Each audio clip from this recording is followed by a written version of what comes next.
It's not the reason why you're unemployed. And that's the problem with South Africa. We tend to direct our anger to the wrong people instead of our government. So if they don't provide textbooks, we burn down the school. Logically, doesn't make sense. This Afrophobic, xenophobic rhetoric is starting to stick on South Africa, and it's not a cute look. Chidimma, there are 3 ways in South Africa that a person could be a citizen. Go look it up. Go look at the Citizen Act. Through birth, through descent, through naturalization. Through birth, she's South African. Descent, who? Her mom. A close family friend has confirmed that her grandmother is a Zulu woman who had a child with a Mozambican man. And then they had Chidimma's mom. And Chidimma's mom now marries a Nigerian man, and they have Chidimma. So she is South African. It's not her problem that her father stayed around long enough to actually give her beautiful names. You are directing your anger to the wrong people. Look up Vanessa Carreira, who was Portuguese Angolan. She won. She went to represent South Africa in Miss Universe, and she came out second. There are Asians on the panel. Is the problem that she's Nigerian, or the problem that you don't believe she's South African? Like, I'm really trying to figure it out, because this amount of hate to this child should never ever be justified.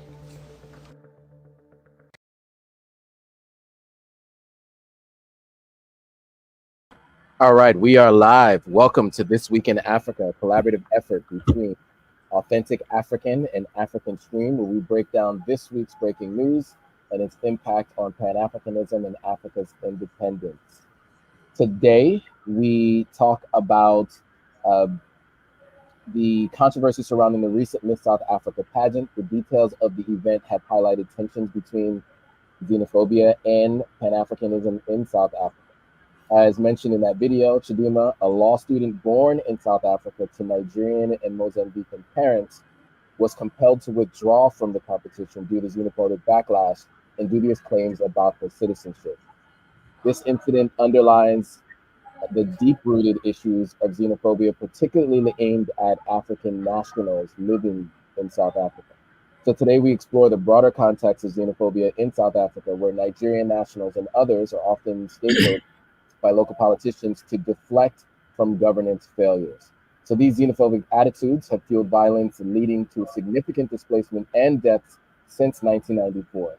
Conversely, Mia Roux, crowned Miss South Africa 2024, represents a different facet of the nation's complex identity matrix.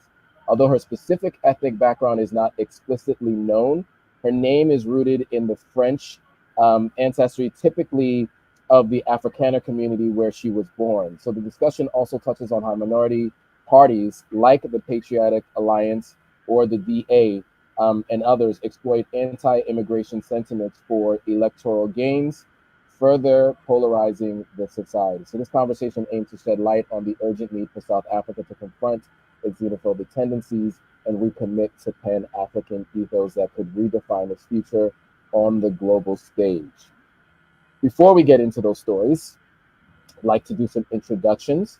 So we'll turn it over to our guest, since we do have a guest on today's call. So Lunga, if you would like to do a quick introduction, and then over to Inam, and then I'll do the last introduction.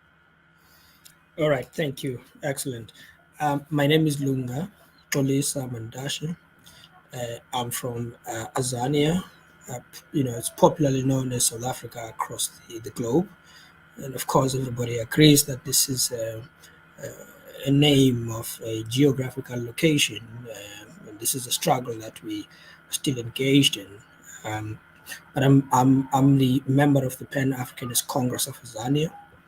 The Pan-Africanist Congress of Azania was founded in 1959 by Robert Mangaliso Sobukwe and the martyrs of the Pan-Africanist movement in Azania.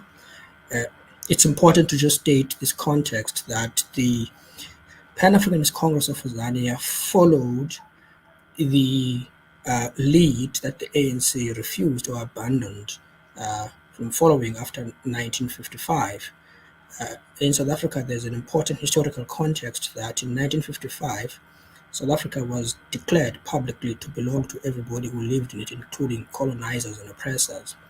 So the Pan-Africanist Congress disagreed fundamentally with that position, and so it was formed after after the Africanists failed to persuade the African National Congress to keep up with the Africanist principles, and so it was formed in 1959, and ever since it has stood on a pan-Africanist line, um, inspired by Kwame Nkrumah, the likes of Du Bois, the likes of Thomas Sankara, um, and the many likes matters across the board like Cabral and so on. So that's the Pan-Africanist Congress. If I could just say one last point, the Pan-Africanist Congress currently is part of the what we usually call the bourgeois parliament, a neo-colonial parliament, and it's participating there. And it's important for us to indicate these things, that we are currently under a strong intellectual ideological critique of its participation in the government of national unity, because that is a betrayal of the interests of the African masses who are dispossessed and exploited and degraded. And so that's who I am. I guess I hope that's sufficient. Really, thank you for that introduction, and it's helpful to understand what the Pan-African Congress is about and some of the challenges you see with its participation in government, because we will be talking about that today. Over to you, Ina. Okay, greetings. I'm really happy to be back on again. So for those who watch the show, you probably have already heard my introduction, but for those who are watching for the first time, my name is Ina Richardson. I'm a journalist with African Stream. I'm also a member of the All African People's Revolutionary Party, AAPRP, as well as one of the co-founders of the Thomas Sankara Center for African Liberation and Unity, which is based here in Ouagadougou, Burkina Faso, where I live. So I'm really happy to have another Pan-African, revolutionary comrade here on the show from the Pan-African Congress of Azania. And I really want people to check out their work, also their history. It's a super, super important organization in the struggle for the liberation of Azania, of South Africa, and for also the unification of the entire African continent. So please check out their work, learn more about their founder, Robert Sobukwe. And I linked some of the websites and social media also in the description. All right, and lastly, quickly, my name is Joe Hatagwa. I am the founder of Authentic African, a Pan-African platform meant to bridge the gap between Africans living in the diaspora, and Africans living on the continent. My goal is to help people learn how to invest, move, and or visit the continent of Africa in order to get more in touch with your roots. So today we have quite a packed agenda, so we'll just jump right into it. The video that we opened with was a video speaking about the xenophobia surrounding this year's Miss South Africa beauty contest. And there was online petition that had been launched to disqualify the 23-year-old Chidimma from the competition. Even though she was born in South Africa, some didn't like the fact that her father was Nigerian and her South African mother had Mozambican roots. So the petition at change.org had, by the time of the video on July 29th, that video was put out, had 7,000 signatures. And Chidimma said the criticism is Black on Black hate. She received plenty of support though. However, she did decide to withdraw from the competition. So the country's been plagued with xenophobia resulting in violence, as I mentioned before, and discrimination against immigrants, which is straining diplomatic relations with other African countries, and it also tarnishes in some ways South Africa's image as a diverse and inclusive nation. Now we are going to go into more of the story of the Miss South Africa pageant, and we will talk a little bit more about that. But just initially, based on that video that we opened with, Lunga, I'd love to get your thoughts on that video, and then we'll talk about the broader pageant in a moment. But what are your thoughts just on that initial video and that discussion about what it means to be South African, right? Her Mozambican, I guess, grandmother had a child with a South African, and she was born in South Africa. So by birthright and then also by lineage. What are your thoughts on that and how what the backlash that she received? Yeah, so I mean, first of all, it's important to clarify some of the legal constructs in South Africa, and to actually see them as such, as legal constructs, which perpetuate the notion of borders, particularly when those borders disadvantage the African people. The law in South Africa um, suggests that you don't become a citizen merely by birth. You become a citizen by you become a resident by naturalization, not necessarily a citizen. So if your skill or knowledge is needed, then you'll be naturalized. So that's just a fact, the sort of the legal fact, as it were. Secondly, if your mother or father is a South African, then you will become a citizen through that process. But thirdly, if you are a South African by um, uh, descent, in which case you must be traceable to South Africa. So that's that. So those are the sort of legal facts. The reality is that these laws were recently changed. I mean, if you compare and contrast them with those laws in the United States, for example, you become a U.S. citizen if you are born in the United States, but here you don't become a citizen if you are born here. It's not sufficient. It might be important, but it's not sufficient. So just those facts aside. But the second fact that's important is this beauty pageant company that we're talking about is a private company, and interestingly, it's running a Miss South Africa. It's a private company, and the way that people try to frame this issue is they think it's bad that somebody who's a Nigerian can become a Miss South Africa because they know nothing about our culture. Now, this presupposes that there's a monolithic culture in South Africa, which is just blatantly false. It's illogical. Also, there's just nowhere in the world where there's one culture. There's no such a thing. There are various different cultures in South Africa. There are 11 official languages, over 11 tribes. Um, and so the idea that this has something to do with cultural representation is a figment of the imagination of local politicians who benefit from perpetuating the propaganda that the 1884 borders actually make sense, in the strictest ideological sense of the word. So that's the second point I just wanted to make. So and if I could just make the last point is that the interesting thing about these facts is these facts are not applicable to people of other different tribes or tribal groups which have elevated themselves ontologically to become races that were superior to the African people. So this is not extended to them. I mean, you just saw the ultimate outcome of Miss South Africa. So where is the hoo-ha now, right? In other words, if you are black and you are African, you are presupposed to be a foreigner or a citizen. But if you have any color, say Indian, Caucasian, European, nobody dares question your nationality.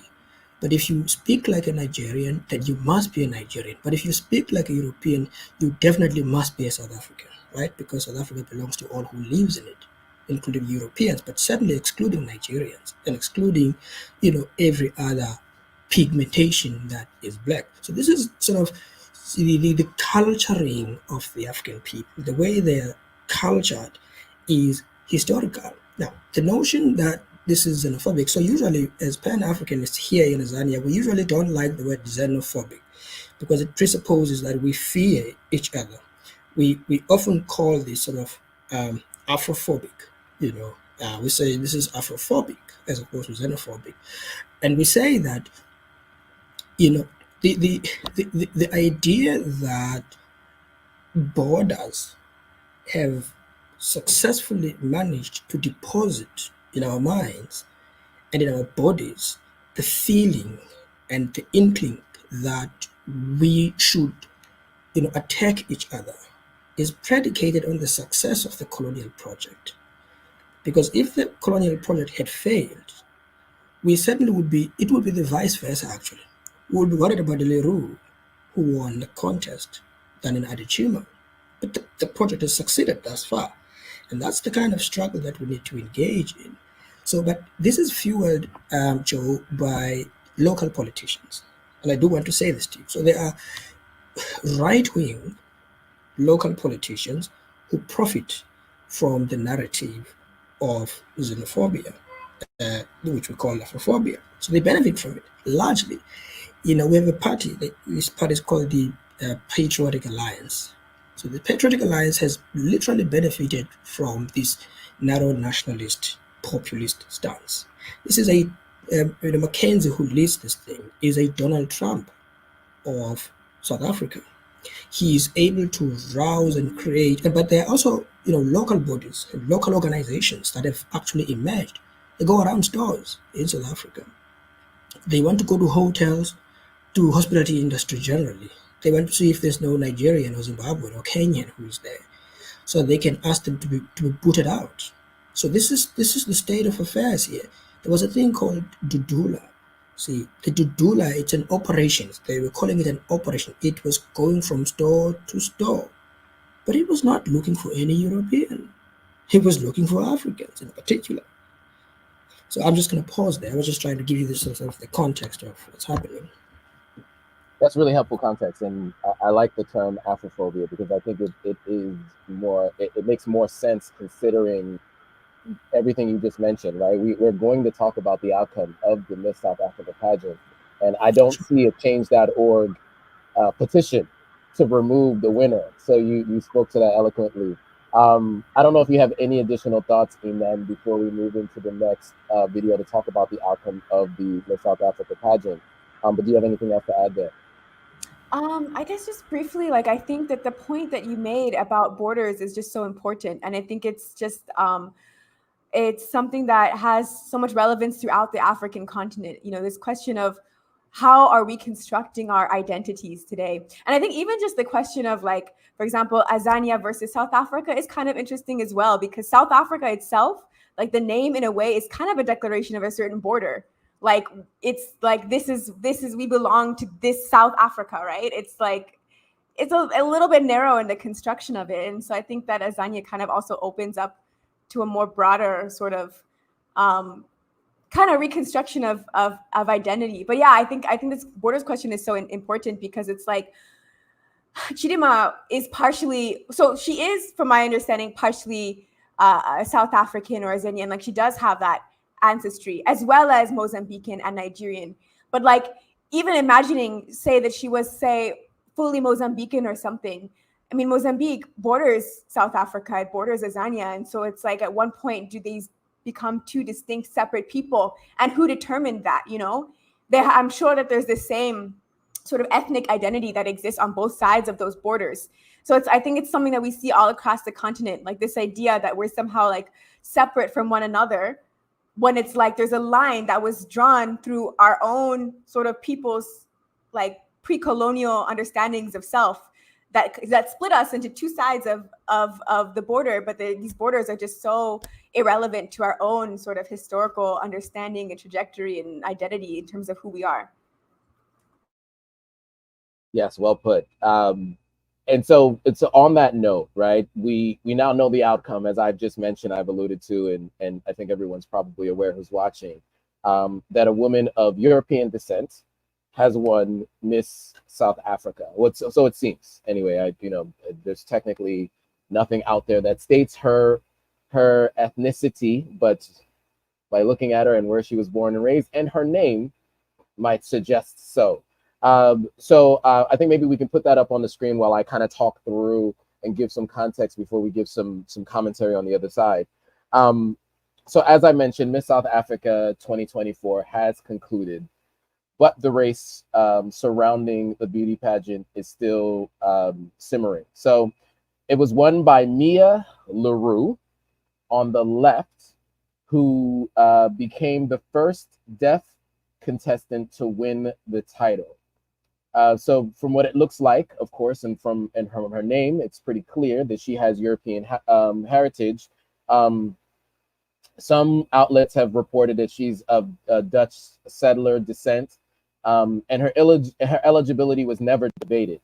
However, that wasn't the case for fellow contestant Chidimma, who's on the right, and she pulled out just hours before the final, following weeks of online abuse over claims that she wasn't South African enough.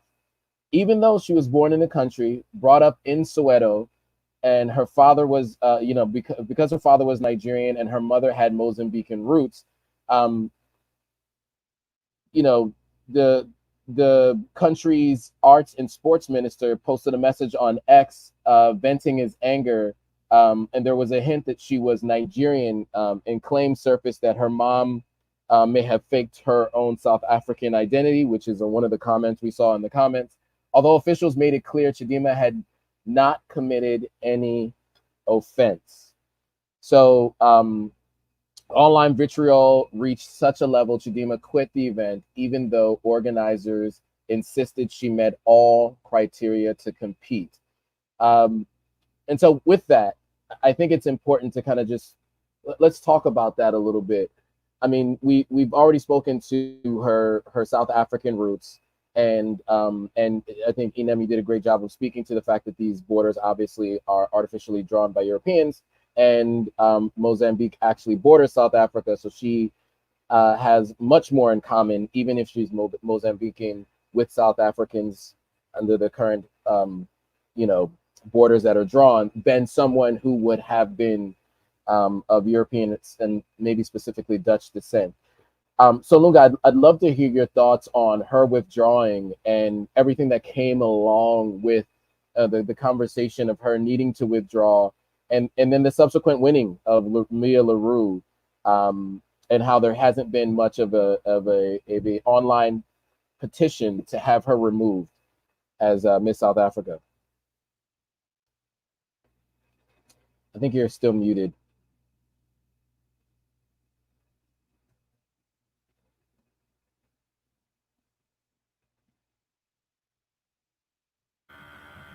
I was able to unmute you. There you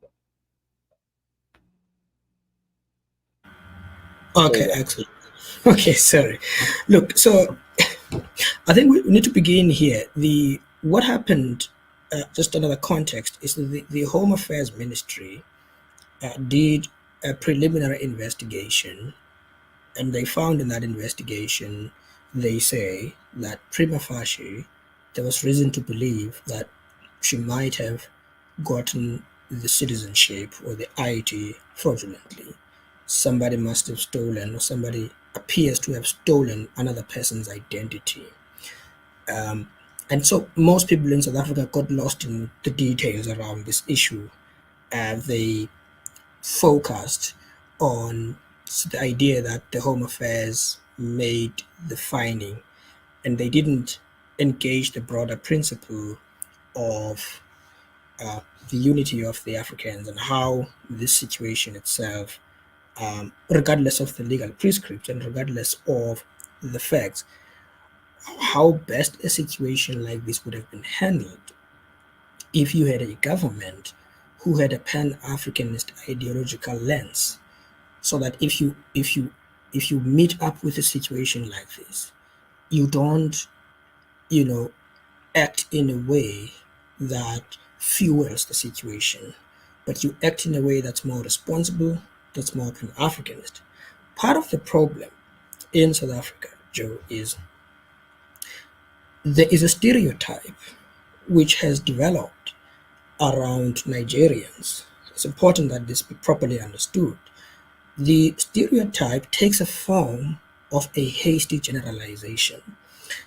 The Nigerians in South Africa are bad people because there are other Nigerians who appear to sell drugs in Hillbrow and elsewhere in South Africa, who appear to be involved in things like trafficking and so on.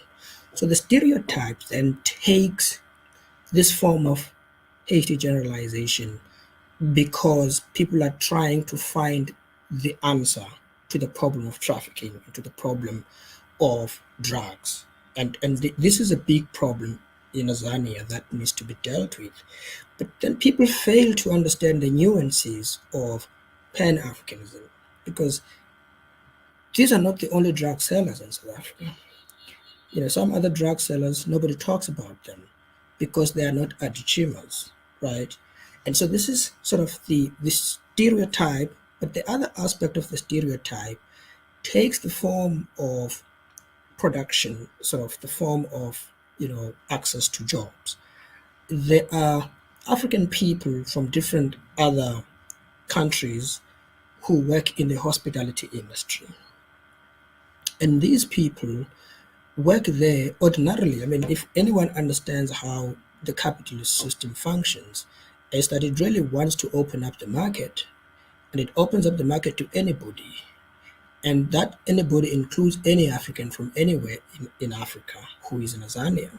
And those Africans, because of their own economic condition, are prepared to take whatever amount of money they are given by the employer. Now, this obviously creates tensions between and amongst Africans in Tanzania and Africans from other countries. So there is that sense.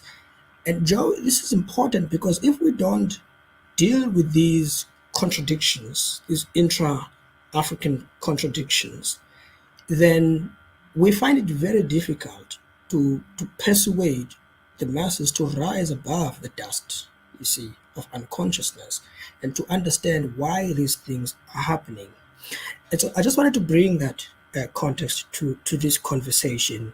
There is a national conflict, there's also a class conflict, and then there's this racial conflict, and then you have now this tribal conflict between Africans.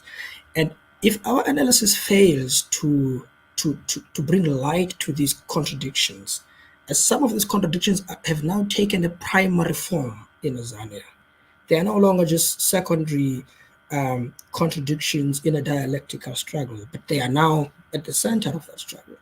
And perhaps this is again how the colonial project, especially the neo-colonial project, succeeds, is to elevate these issues, above the national questions, so that they get more airtime and they are used as propaganda through media and so on. And I do want to say, I've watched some of the media reporting in Nigeria. This media reporting is itself problematic, because it doesn't capture the essence of the problem. It simply throws, fuel on fire.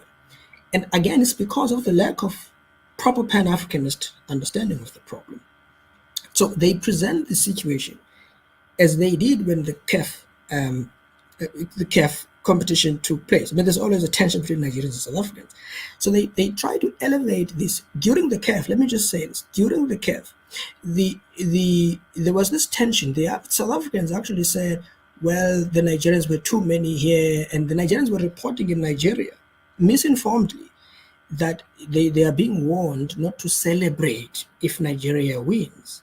Now, that was part of the neoliberal propaganda, people who don't understand what's actually happening on the ground. I'm saying that kind of thing is also problematic. We've got a very problematic media here and a problematic media elsewhere in Africa. These are some of the issues that we need to sort of deal with. I'm sorry I've eaten much of your time.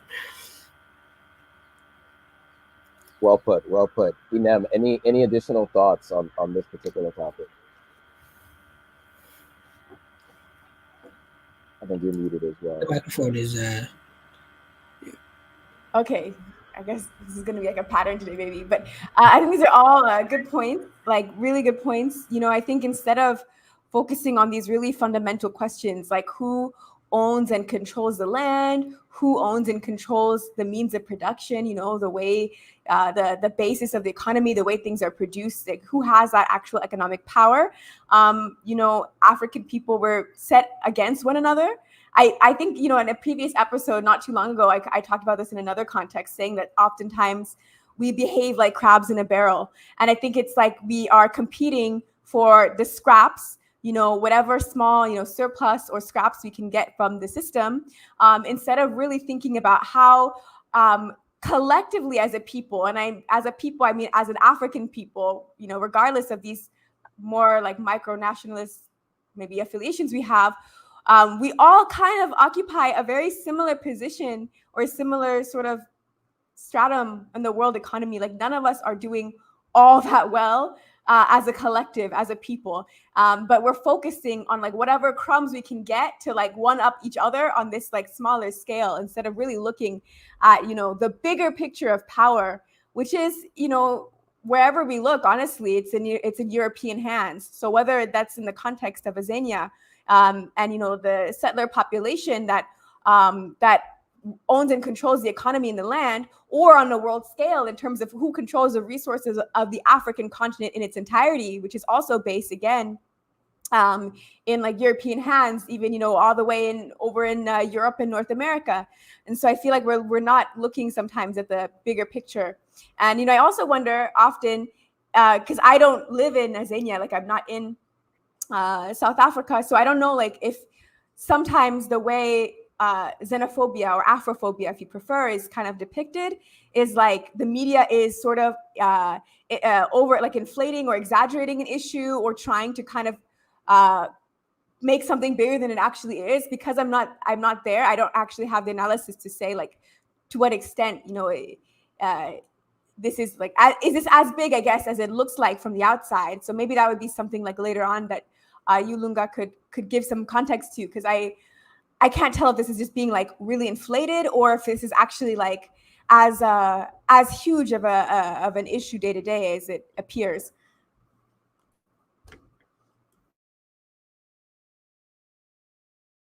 All good points, and I'll just add, you know, I think you both mentioned how media has an impact on this. You know, I think maybe about 10 years back, I watched a movie like about an alien invasion called District 9, and it was based in South Africa, and the bad guys were drug dealers that were Nigerian in South Africa, right? And that was the first time I had conceptually saw what we're talking about here, and it was in mass media. I mean, this was a movie that was displayed in movie theaters around the world, right? I saw that movie here in the United States. And so I think those kinds of things all help to perpetuate these stereotypes that we've been talking about. And two things can be true, right? There can be an issue of some of those folks perpetuating that thing. And it doesn't mean that everyone falls under that category. And that's, I think, the problem that we're having here, right? Is that, you know, I think the wealthy folks in every country, they're like magicians. They're great with sleight of hand. They make you watch this. They have you paying attention over here while they do everything they want to do over here. And that leads kind of to the next topic that we want to talk about, and that's really the government and how the coalition is working to continue to build on this, and we'll have folks continuing to fight each other when the folks and the people that they should be focused on are those that are in power. So I do want to kind of get into the next story, because I think this kind of continues to speak on this conversation, and that is the story of the DA and the RNC. And so, you know, the South Africa's new government, the Government of National Unity, the GNU, is no exception to the challenge that we're talking about. Its dominant member party is the leftist African National Congress. I think some people might dispute that, whose support base is mainly made up of working class Black South Africans. The GNU's now second largest member is the Patriotic Alliance, which has predominantly championed the interests of the country's white business elite. So this has led to fears that the new political marriage could push the ANC to pander to the interests of the DA's constituency. And so we have a clip here that we're going to show where the ANC's acting spokesperson says that despite teaming up with its political foe, this party will not abandon its ideological position or policy. So let's jump to that, and we'll have some commentary on the other side. DA is obviously a largely white-led party. It has voiced opposition to some of the ANC's what you could consider black empowerment projects. I mean, given that South Africa's population is overwhelmingly black, is there no concern from the ANC about the messaging to the electorate, to all the South Africans?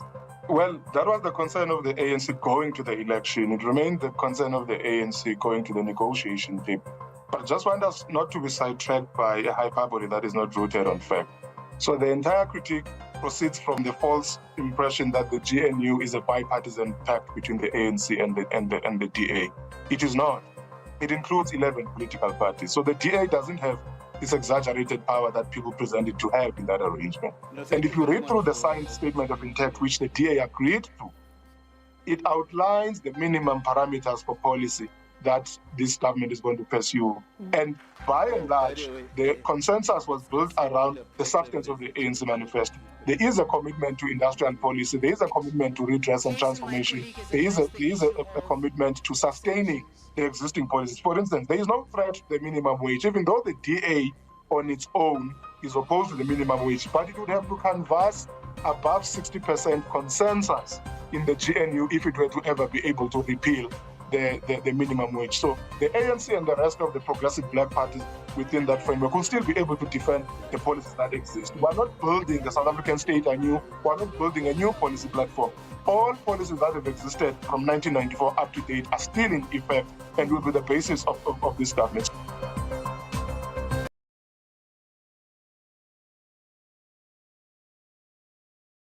Very impassioned plea, it seems very confident in his stance, and that the DA does not have an outsized, power, the sense of power within the broader political environment. But I think, and we've talked about this, that we've seen that the group that their constituency does have outsized power in the country. So I'd love to hear from you, what your thoughts are, following the election and the DA being brought into the coalition, and this gentleman's thoughts and theories that they don't have as much power that those who are reporting are saying, and what we believe here. Yeah, thank you very much for the question. I do want to begin from elsewhere. The gentleman seems to make the suggestion, or the reporter, that the ANC is a left-wing organization. That's historically false, and that's presently false also. The ANC does not pursue any socialist policies. I think a distinction needs to be made between, a government that has welfare programs and a government that pursues a socialist policy. The distinction is fundamental. A welfare program is usually given in the South African context to keep the African people in the condition in which they are, in order for the ANC to keep a voter base. And that's the 40% voter base that has voted for the ANC. I wouldn't imagine that many people in the middle class have voted for the ANC, because the middle class probably feels, the tax burden of taking care of the 17 million people on social grants. And so this is not a leftist policy and leftist organization. It is a centrist organization. What it tries to do is to draw groups from the left and groups from the right, and it calls itself a mass democratic movement, and it calls itself a broad church. It openly accepts different people of different class interests to become part of it. The current president himself is, a comprado bourgeois who functions as an appendage of Western imperialism, perpetuating policies of neoliberalism, deregulation, privatization. We've just lost, for example, SAA. We've lost SAA, the South African Airways. It has been privatized.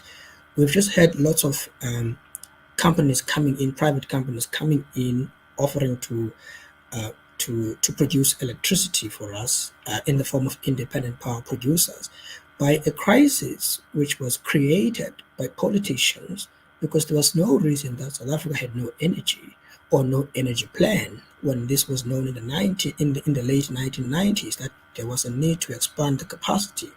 So the ANC is not a leftist organization. Secondly, the ANC is not necessarily engaged in a black economic empowerment program. The ANC is engaged in a scheme of empowering the elites, the black elites, or creating a small group of black elites. So that is not necessarily black economic empowerment in the true sense of the word. If it were to be the case, then you wouldn't have over 40% of the South African people living under a status of unemployment. right, with the best constitution in the world, it wouldn't happen. So it's not a leftist organization. It doesn't pursue black economic empowerment projects. And by the way, I mean, the gentleman speaks about the national minimum wage. This guy has no idea. I mean, this guy is a spokesperson of the ANC, by the way. But he seems to deflect the reality about the minimum wage. The minimum wage, by the way, is 3,500, right?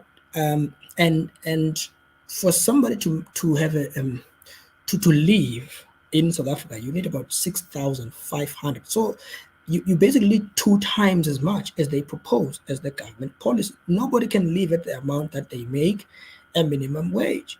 But beyond that, let me just say, beyond that, I mean, it's just simply untrue. Companies do, even in government, in expanded public works programs, people earn less than that amount, and people working in the hotels who may be certified citizens or not, they don't earn that amount of money. So the truth of the matter is quite the opposite. So the ANC has actually been involved in economic disastrous policies since 1994. If it were the opposite, then we wouldn't have so much poverty and unemployment. Just the last point about the national insurance, health insurance. I mean, even bourgeois capitalist countries do provide national health insurance. I mean, Britain has shown us that this is possible, even though it was a bourgeois country under the Labour Party in 1948. The reality is the ANC proposed a national health insurance bill, and it passed the bill, right? So it's one thing to pass the bill. The global structural power prevents any possible implementation of a bill like this. So what's the role of the partners in the government of national unity, like the Democratic Alliance?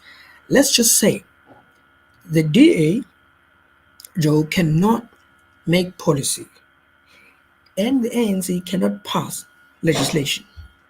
So basically, the DA strategy has been the strategy of stalemate, precisely because it doesn't have the power.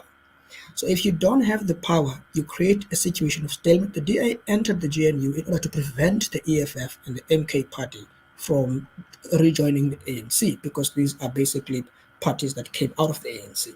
So the DA strategy was to prevent these two parties from joining. They called it a doomsday coalition, and they sought to prevent it. Why do they want to prevent it? They take the position that it's better to keep the state of affairs as they are rather than allow parties that may push the ANC towards the left. Remember, the ANC is an amoeba. It's an amoeba's organization. It can move to any other side. It's also a chameleon organization. It can move to the left or to the right depending on the balance of forces in the country and externally. And so it's just not true. So we're not even going to implement the national health insurance because there's a confusion about it. It's going back to courts. The DA is taking it to courts. And so that's the strategy. The GNU is a total failure from conception. It is not, it's based on the principle of keeping policies of the ANC like the National Development Plan of 2012. And the National Development Plan, Joe, was adopted with the support of the Democratic Alliance in 2012. Like, that was before the GNU. So what is this gentleman talking about, proposing that the ANC has got some kind of a separate policy from the DA? The DA and the ANC share in the same policy, the Vision 2030. The problem of the DA was unions. And that's all it had to comment and say. When, by the way, it was Jacob Zuma who was the president, the DA supported the National Development Plan of the ANC. That's the national policy of government as I speak to you. So everything that the gentleman says hinges on this ideological question. Does the current policy of the ANC as it stands, does it propose any socialist anti-DA policies? Absolutely not. Well said. A lot there to unpack, but before we do, NM, do you have any additional thoughts there to add? I mean, I feel like our guests really gave a lot of detail and a lot of context, so I don't have very much to add. I guess I'll just say that, as he points out, the ANC is a party that was built kind of, off of certain compromises or off of this sort of, they never took the position historically that the Pan-African Congress of Azania took. And I think that we see that sort of legacy of this sort of collaboration. So this is not a new thing. He gives the context of previous collaborations with the DA. And I think, it kind of goes back to a certain history, tied to the ANC as a whole, that sets it apart from other more, African nationalist and Pan-African organizations that operated in Azania at the time. So I think there's a historical context, to look at perhaps here, but I think that our guest spoke to this very well. Absolutely, and I'll just add that that minimum wage in dollars, so 3,500 rand is about $195 per month, as far as I understand, right? That's a monthly, and you were mentioning that it needs to be double that. So what we saw in that video was the spokesperson said the DA is not going to be able to eliminate the minimum wage. There was no discussion of raising the minimum wage. So I thought that was an interesting way to respond. He said, "Look, we're not going to get rid of it." He never said anything about increasing it to make it a livable wage. Yes. So with that, there is, if I'm not mistaken, one more story that I think it is born out of this region, and it is on. It kind of continues this conversation. We wanted to share that previous video about DA in government because there is a movement called the Capexit, or like Brexit, where it's a movement of South Africans, Western Cape, to potentially, and as well as other parts of the Cape, to break away from the rest of the country. What little support it currently has comes mainly from the region's white population, who say Western Cape, currently run by the Patriotic Alliance, as I mentioned before, which primarily draws its support from white South Africans, they say is better managed than the rest of the country and better off doing it alone. So in the clip we're about to share, South African sister exposes the movement for what it really is, a land project driven by colonial sense of entitlement to divide Africans even further. So note that white people in South Africa, including in Western Cape, are descended from Dutch colonizers and hence have no right to be trying to subdivide the country even further. If anything, we should be removing borders, not imposing them, is what she says. And Nigeria, as much her home as Kenya is, and as South Africa is in its entirety. So she's going to we'll be speaking a little bit to the recent discussion that we've been having around the Miss South Africa pageant. But we'll jump to that video and have some commentary on the other side. That comes up about white people's entitlement and this Cape independence thing. People like to use this, oh, but you're not all from here. Most of you are like Central African. The only people who are here first are Khoisan. Don't act like you give about Khoi or San people at all. You also can't use the logic of you're not Southern African, you're Central African or East African. Africa didn't have borders until white people got here. The only reason South Africa exists is because colonialists back in the 1800s decided that they wanted to chop up Africa like a little cheesecake and share it. White people in South Africa are descendants of colonizers. I am an indigenous person. I'm indigenous to the whole continent. Nigeria is my home the same way that Kenya is my home. South Africa is a colonial construct that you all created. So this obviously is an important message, especially at a time where South Africa is witnessing the rise of Afrophobia, as earlier mentioned. And one recent example is the uproar over the South African model, Chidimma, who was removed from, she removed herself from participating in the South African competition. So with that, Lunga, I would love to get your thoughts on what this young lady spoke about, and just kind of continuing the conversation that we've been having.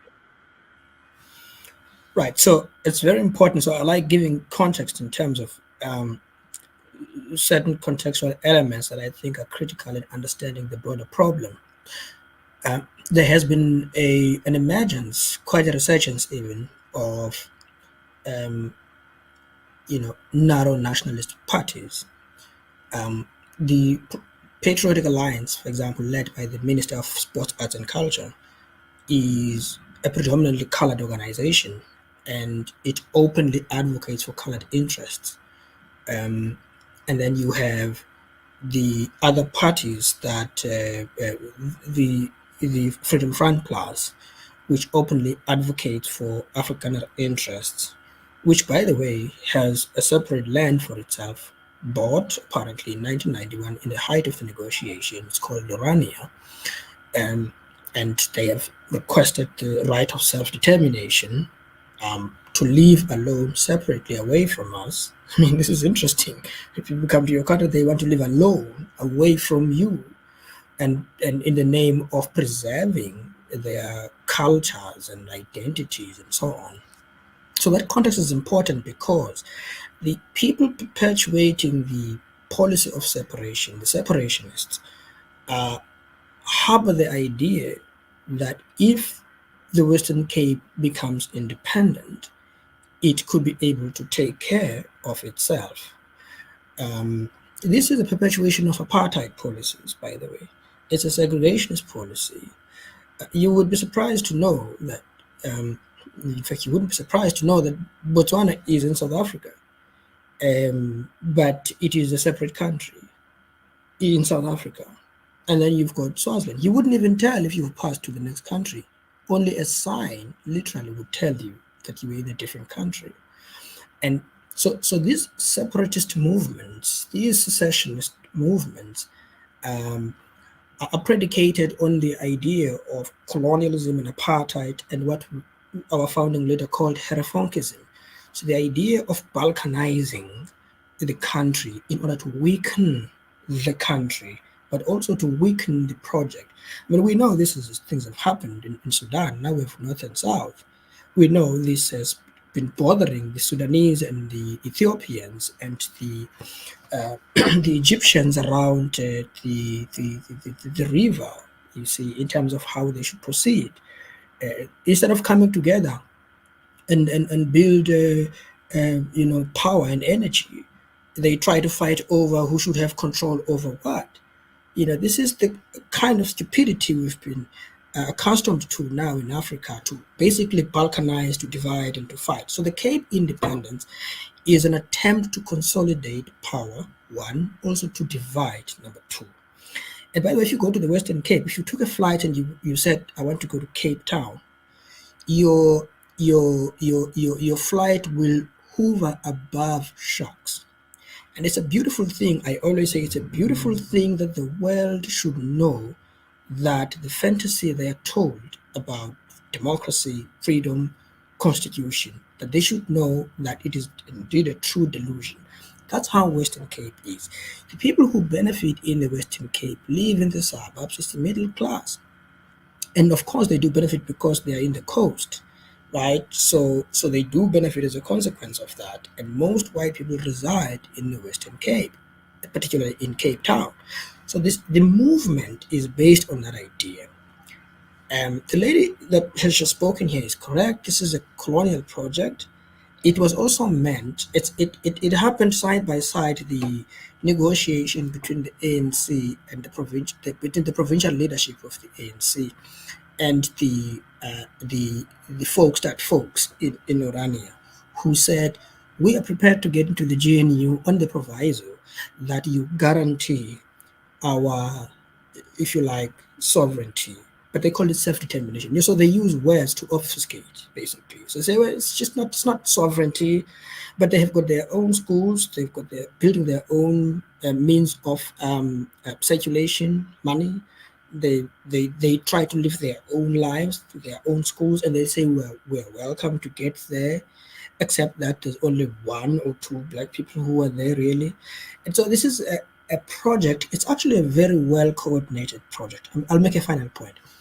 When the discussion about land expropriation came through, one of the things we heard was the consolidation of the settler minority in the form of banks controlled by them, in the form of Agri-SA, which is the forum for agriculturalists who predominantly are white. In fact, about 72% of commercial lands in South Africa is controlled by roughly 50,000 white farmers.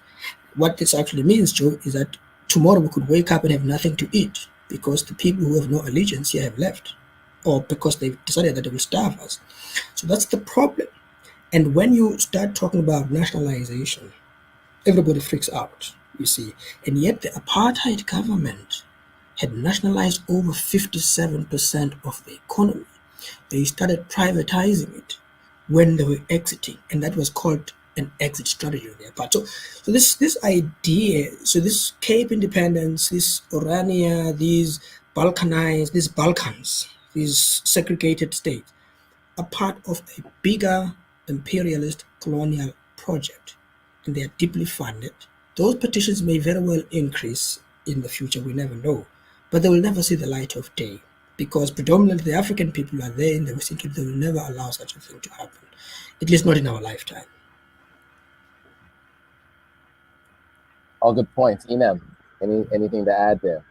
Yeah, so for one, I'll just point out, African Stream did do a video, like a little sort of mini documentary on Orania, which is just an absolutely ridiculous idea. I mean, I say that and it's preposterous. At the same time, in a way, it is typical of how settler states operate. They do this. They come to your land, right? They take a chunk of it, and then they form their own sort of little colony, right? And then they declared independence. So to me, it's like, okay, this is how the United States was formed in a way as well. So it's not necessarily shocking, but it's still disgusting. They're literally creating like a white supremacist zone on the African continent. And like they show up in Africa and they're like, oh, I don't want to see Africans here. Like, okay. But I really did like what the lady said in the video. I think it's so important. She said that, I am just as indigenous to Nigeria as I am to South Africa, as I am to Congo and to other places. And I think that's really like the common thread of a lot of this conversation. As people are debating whether or not Miss Chidimma should qualify to be Miss South Africa, this and that. Again, it's like this question of like, where are we getting these sort of ideas in terms of our identities from to begin with? I think in the Joe, like you are like a Sierra Leonean background, so you may understand this reference. Like in a West African context, sometimes they talk about, the Fulani people because they literally exist in like every country in West Africa. Like they're here in Burkina, they're over in Sierra Leone, they're in Nigeria, they're in Senegal, they're everywhere. But I think if you look at the whole continent, we kind of see this similar thing. Like if the history of, for example, the Bantu people and Bantu expansion, leaving sort of West Central Africa, going to East Africa, Southern Africa. The whole history of Africa before European colonization was a history of migration and people moving around and being part of a continent and being able to, identify with wherever part they wanted to and to move X, Y, and Z and to not have, to determine, okay, I belong to this corner. If our ancestors had wanted to, decide we're going to get up and go over to Congo, like who was going to stop us? Not to say that there were not, small scale conflicts, this and that, but there was so much migration. So I just feel like we have really lost our idea in terms of like our whole conception of identity and who we are. And so this is why I actually really, really wanted to include this video, because I think that everything she says about, her as an African woman, indigenous to South Africa, but also indigenous to Nigeria, also indigenous to Congo, also indigenous to the continent as a whole, just really respond to this whole debate around Afrophobia and who belongs to Azania, who has claims over Azania. I think it's just a very, very relevant point that she makes. All good points. And in the interest of time, I won't add too much more. I'll just say that, I think, the challenges that we're seeing with this Afrophobia and to both of your points really is rooted in colonialism, right? And really that's where it started and it continues today. And I think as soon as some of those in our comments and those who are watching along, who will be commenting later, as soon as you realize that, the sooner we realize that, the better off I think we all are in terms of, really seeing, a true pan-Africanist agenda and seeing Africa gain true independence. Now, just to kind of pivot a bit to some other notes, this is the week of the Democratic National Convention in the United States. More recently, they had the Republican National Convention, and there are a lot of platform topics that are being discussed. Almost always, Africa is not a part of those discussions, but what happens on the continent of Africa is really important to both sides, and how they participate in Africa almost always mirrors one another And so as much as they talk about their distinctions in America, they operate in Africa almost entirely the same way. And so on that, we wanted to kind of talk a little bit about the way the United States has been interacting and engaging in Somalia, specifically bombing in Somalia, and how it really doesn't matter whether it's the left or the right in the United States, how they've been participating on the continent of Africa, specifically in Somalia. I think we have some images that we can put up, and I can kind of walk through some context so we can talk about this a bit. I think this might be helpful for the audience to see, you know, wherever you fall on the left or the right in the United States, you probably are a fan of one or the other of some of these folks you're going to see pictured here on screen. And so I just thought we thought it'd be important to kind of talk you through, you know, the bombing campaigns that are happening, and it really doesn't matter left or right in the United States. So I'll just read through some thoughts here, and we can maybe go through some of the other images here. But the 2024 election will be fought between ex-President Donald Trump and Vice President Kamala Harris. But what does this mean for Africa? We're here, the folks at African Stream HQ in Kenya are very concerned about the devastating impact of US warfare on Kenya's next door neighbor, Somalia. It is now a bipartisan tradition for each new US president, whether Republican or Democrat, to rain drone bombs down on the East African country in which millions of civilians are simply struggling to survive. While the United States claims that this is a necessary evil in order to eliminate Al-Shabaab, what they fail to mention is that their own intervention in the Horn of Africa created Al-Shabaab to begin with. After decades of government collapse and governing structure finally began to form in Somalia under the name of the Islamic Courts Union, or ICU, which was able to provide some basic services to the Somali people. The ICU was neither affiliated with Al-Qaeda nor particularly belligerent at the time. However, the United States partnered with Ethiopia, swiftly intervened to crush the ICU, and Al-Shabaab emerged as a violent group in response to the US invasion and would come to attack civilians in the region. Washington then down on its attacks on Somalia, first through proxy militaries and mercenaries, and now through airstrikes. So fighting Al-Shabaab has been part of a massive military expansion in the Horn of Africa. And the US recently signed a military deal to build 5 new military bases in the country for the US-sponsored special op known as DENAB, further militarizing the country.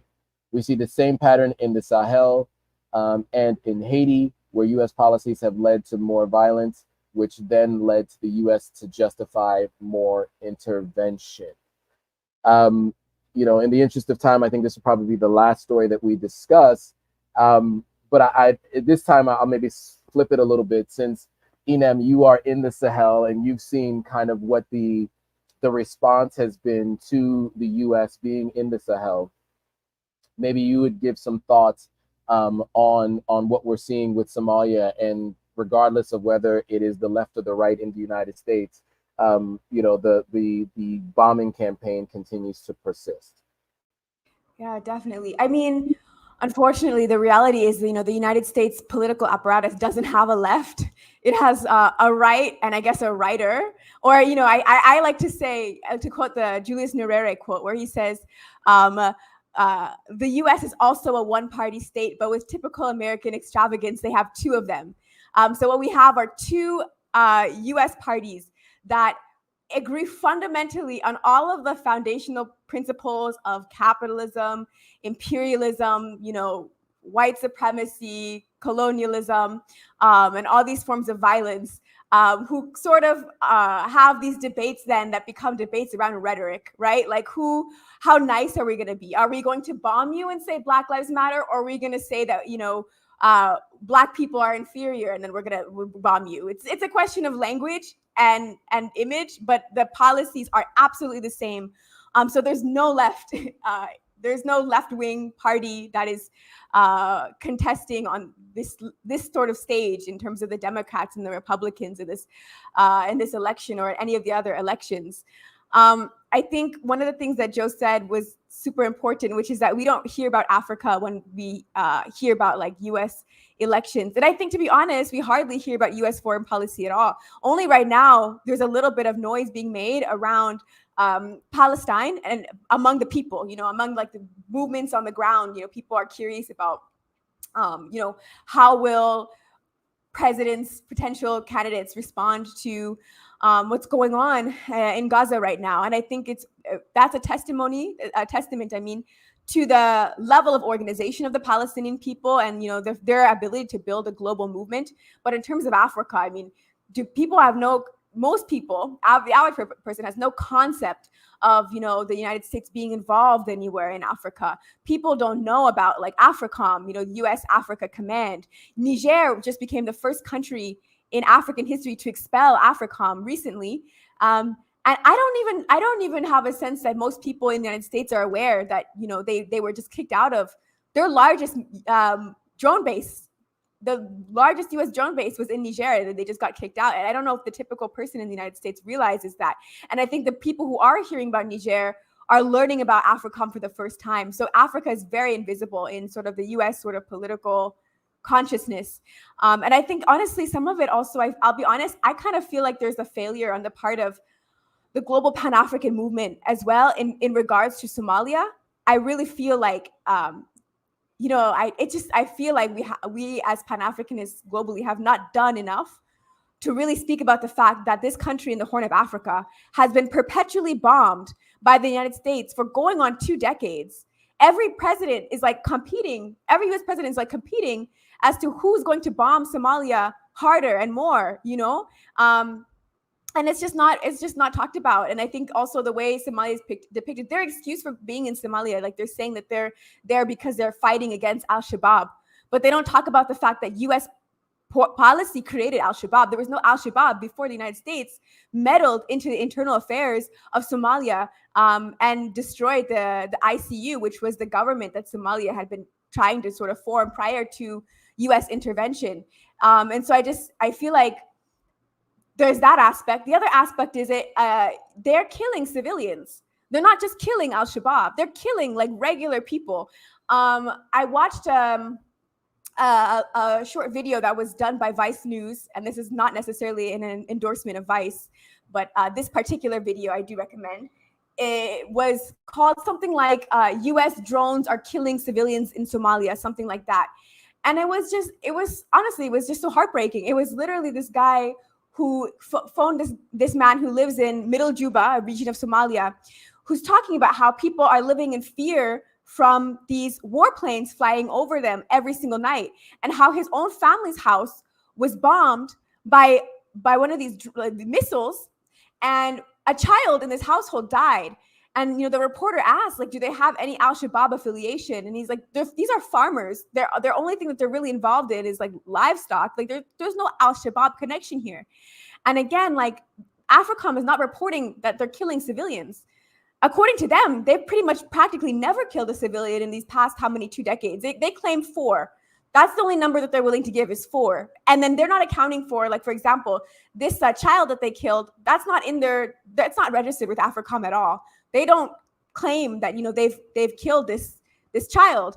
And so I really feel like Pan-Africanists should make more noise around this particular issue, because it's been just decades of this African country just being perpetually bombed with the same sort of war on terror rhetoric that we've heard as a pretext to invade all over the world, including the Sahel. It's all about this fight against terrorism. But every time I look around, the terrorists don't come into the picture until after the United States has intervened there. So it's this pattern. It's like the United States intervenes, voila, oh my gosh, there's a terrorist group that's active now. And now we have to go and install a military base or increase our drone strikes or, bomb all over the place. And maybe a few hundred kids have to die, but that's part of US foreign policy. And this is collateral damage. And we're going to save the day at the end of the day. I mean, it's a real tragedy. And it's sad to me that this isn't like a fundamental part of like what US voters are considering or looking at, or that's something that they even know about or have access to. We're really caught up in this lesser of two evils. And the last comment, because I know I'm talking about this a lot, but one of the comments we received under this post was somebody pointed out, and I'll just put it on the screen real quick. or is it, I think, okay, like Donald Trump, for example, has the lead in sort of the drone strikes on Somalia. So he is responsible for more bombs than the other US presidents. And somebody was kind of pointing that out as a way to sort of potentially justify like a Democrat candidate instead of Donald Trump. And it's like, this is really what the United States political landscape has become. Like, yes, maybe I have killed a few hundred children, but my competitor has killed 400. And so you should vote for me instead. And I'm so sorry if like one of them was your own like child coming back from school. But that's really what the United States, political system has become, that, and people are really under this illusion there's a lesser of two evils to vote for. And people are shocked that African Stream doesn't support Kamala Harris. Like there's so many comments. It's like African Stream must be funded by MAGA. They're Donald Trump people, because they can't conceptualize that around the world there are people who oppose the imperialist system of the United States and whose lives are being destroyed, and who fundamentally are against the fact that they don't want to be bombed, whether by a Black woman or a woman of African descent or a man of European descent. We don't want to be bombed by anybody. We don't care. It doesn't matter if it's a woman or a man, an African or a European, an Asian, any person. Like, we don't want any person bombing the African continent. I just feel like that should be a very obvious position for a Pan-African platform to take. All great points. And I know the United States says that we do not do regime change, or they do not do regime change. And they constantly are practicing regime change in one way or another. And as you eloquently put, almost always leads to a worse problem that the United States then is able to add military solutions to. Lunga, any thoughts on this particular topic, about the bombing in Somalia, and the fact that it doesn't matter if the political left or the political right in the United States is, as Inem said, both basically right. The U.S. involvement, I guess, in this bombing campaign in Somalia.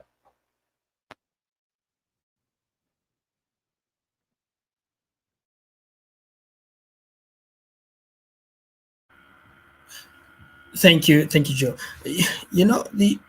You see, where matters of Africa are concerned and U.S. foreign policy is concerned, it's always with Africans, it's always about invisibilization. Making Africa invisible, even in foreign policy, is deliberate, because as part of the imperialist colonial project, Africa doesn't exist except as stamped over by the US and the Europeans. The idea that there are indeed two parties in the United States is quite interesting. It's not even, it's beyond bipartisanship. It's, the state corporate nexus, as Noam Chomsky would put it, the sort of the coming together of the military-industrial complex for purposes of continuing to produce arms in perpetuity, creating wars, profiting from them, and so on, and at the same time extracting resources in Somalia and elsewhere in Africa, by the way. I mean, when Libya was bombed and destroyed in 2011, we unfortunately had a signature there as South Africa. President Zuma at the time agreed to the no-fly zone, which effectively led to the killing of Muammar Gaddafi. And at the center of this was somebody like Hillary Clinton, who laughed the matter over. And that was the end of the story. And the Libyans today are still trying to grapple with the situation. It's true, the United States has gone around the world creating wars and creating terrorist organizations, probably, let's say, deliberately. I mean, it's been in Iraq, it's been in Afghanistan, it's been trying to get rid of the Taliban, and then the Taliban is now in power. It's been trying to get rid of Saddam Hussein. It's gotten rid of Soleimani in Iran, and it's sending billions of dollars in Gaza. If you talk war, you talk the United States, and this is the moral leader of the world, by the way. I mean, this is a country that is above moral scrutiny because it is the leader of the world. So it's true. I agree with my sister here, Richardson, that the Pan-Africanist movement is very mum but also it's disorganized. It's deliberately disorganized because a weak Pan-African movement is, it weakens the struggle against imperialism.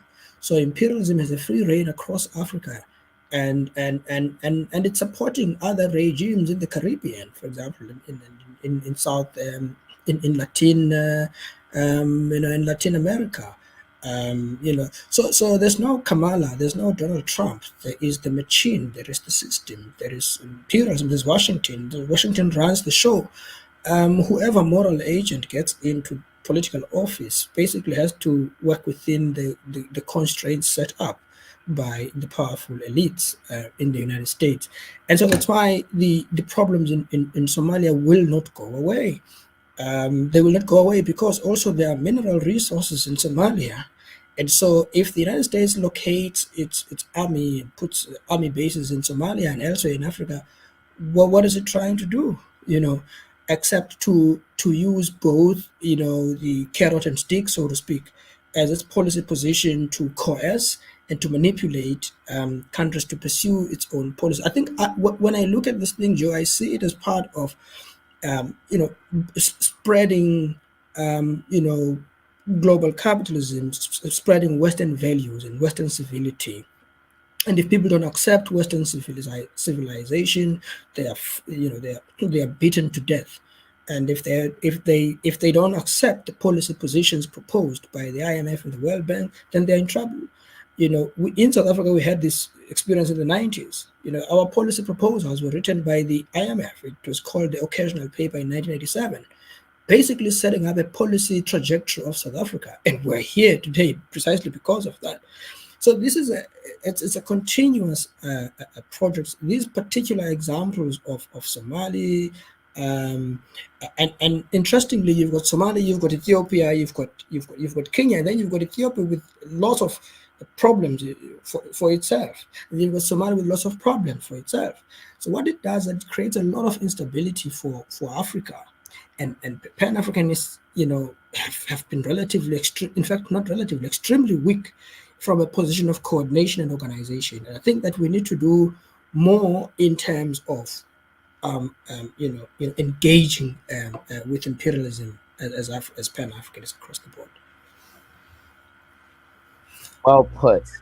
We could talk about this all day, and there were a few stories we weren't able to get to. We wanted to talk to the folks about an update on Niger and a failed coup in Burkina Faso. We will have to touch on those topics next week. Before we bring this particular live stream to a close, I will give it over to Inem if you have any final thoughts, and then the last word to bring it forward. Okay, I'm really happy to have our comrade Lunga on the call with us, and I really want people to check out the Pan-African Congress of Xenia. So again, there's links in the description, so please check it out. Learn about their history, learn about their work, read up about them. Again, read up about Robert Sobukwe, who founded this party. So I really want to encourage people to check that out. And yeah, and also just as a final word, I think every single aspect of what we've talked about also just speaks to the need for Africa to unify, to unite. This is part of why we are able to have imperialist countries like the United States, the current sort of major empire of the world with its allies in NATO, are able to get away with bombing a country like Somalia for so long, and then nobody really bats an eye, is also because we're just not united. And so we have to really focus on overcoming this, whether it's Afrophobia, whether it's tribalism, whether it's xenophobia, I don't know, there's so many different things. There's religious tension, this and that. We really have to begin to look at the bigger picture and to fight really hard for African unity. And that comes that is part of that comes about through organization. That's something that we need to build through our own participation within organizations collectively. And so that's why I'm also really happy that people who are interested in the Pan-African Congress of Xenia are able to check them out and have those links and are able to now connect with that. So definitely tap into with them if you're interested in connecting. So yeah, join an organization and fight for Pan-Africanism.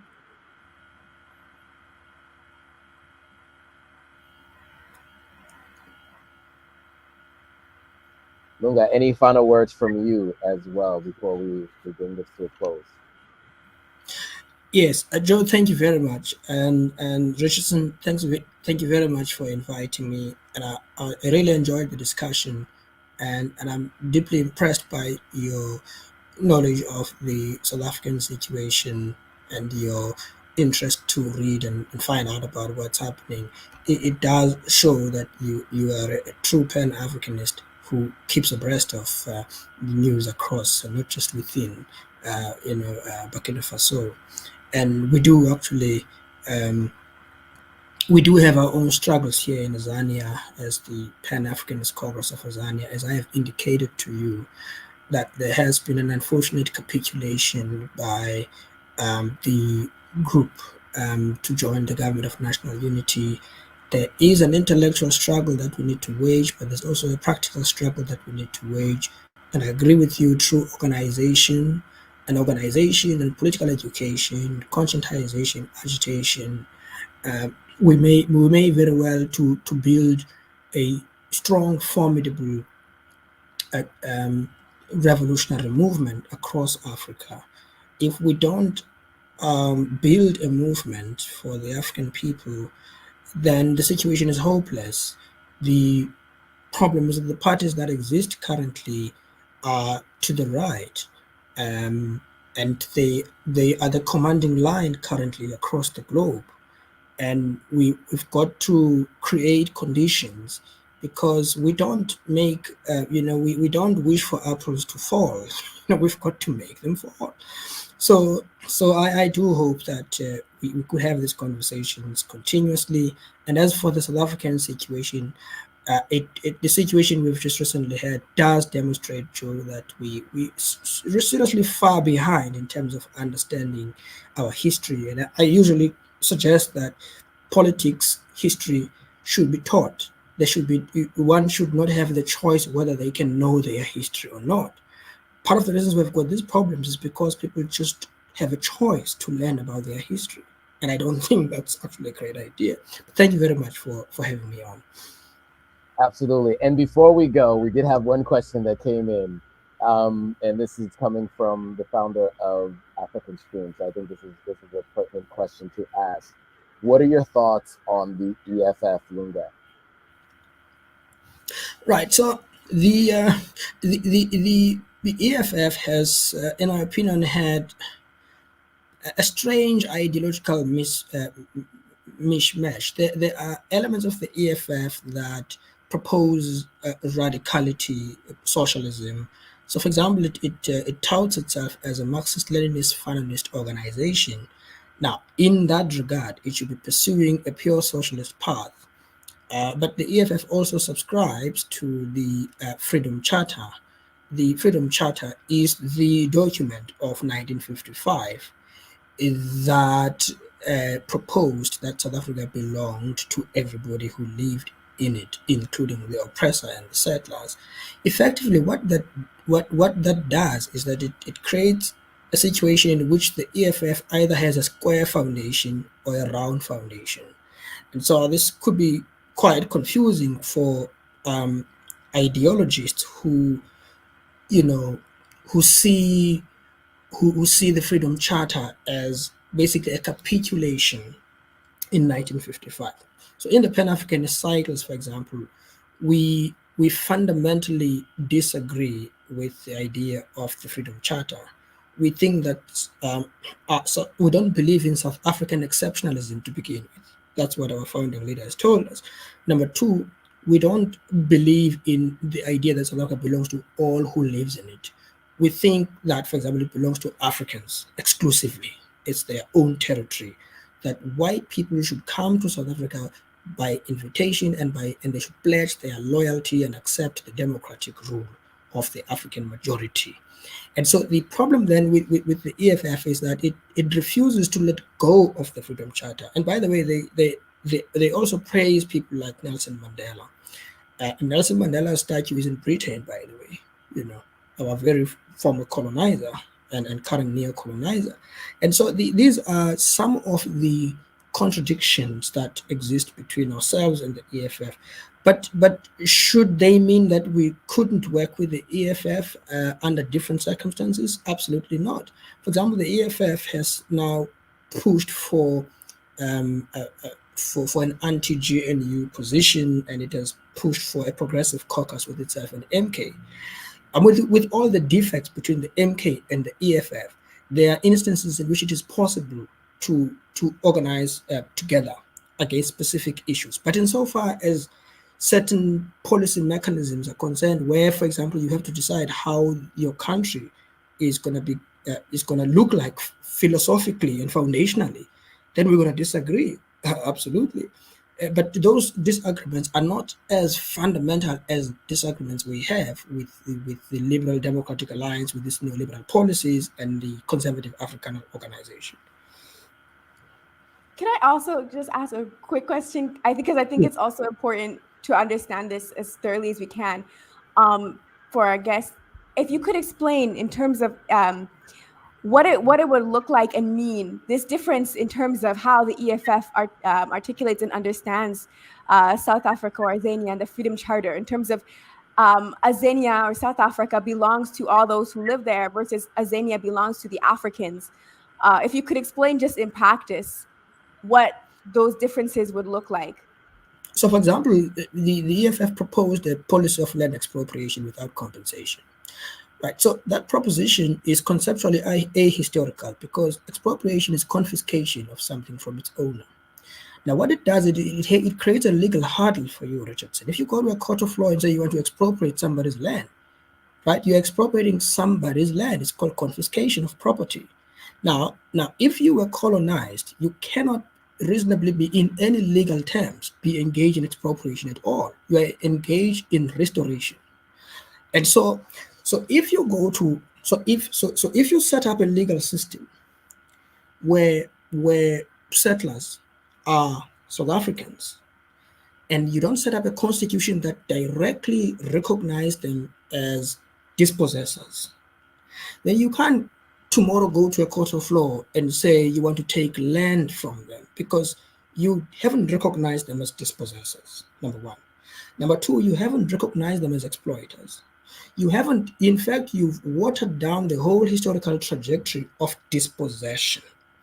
So the problem then is something like land expropriation is a problem. But the second problem is you want to recognize people as minorities, because the Freedom Charter actually makes guarantees for minority rights, right?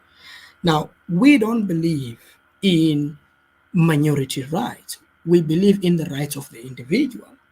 In other words, white people should not come to us and present themselves as a group. They must come to us as individuals, and they must pledge their loyalty to Africa. What does that mean? If you go to the Freedom Charter, there's only few occasions where they mention nationalization, right? Nationalization is not socialism, right? So it's not socialism at all. I mean there are state industries that have been nationalized, but workers are exploited in those industries, right? So there are those differences and nuances between us. The reason why there's Orania is precisely because the foundation of the Constitution is along the lines of the Freedom Charter. If you read the preamble of the South African Constitution, it talks about the Freedom Charter. It says, we, the people of South Africa, black and white, recognize the injustices of the past. It doesn't even mention the word colonialism. It doesn't even mention the word apartheid. It doesn't even mention the word imperialism. There's no word like exploitation.